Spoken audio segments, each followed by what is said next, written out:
ಕಣ್ಣನು ಮುಚ್ಚಿದರೆ ಕನಸನು ತೆರೆಯೋಳು ಕನಸಿನ ಹೆಣ್ಣಿವಳಮ್ಮ. ಕಣ್ಣನು ತೆರೆದಾಗ ಮನಸ್ಸನು ತೆರೆಯೋಳು ಮನಸ್ಸಿನ ಕಣ್ಣಿವಳಮ್ಮ.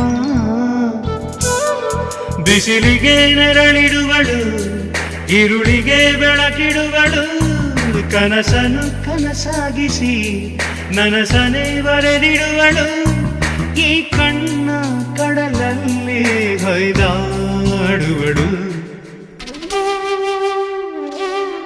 ಬೆಳದಿಂಗಳಾಲೆ ಮೇಲೆ ನಡೆಯೋ ಬಾಲೆ ഇരുളಲ್ಲಿಯೂ ಹಗಲಿಡುವ ಗೆಳತಿ.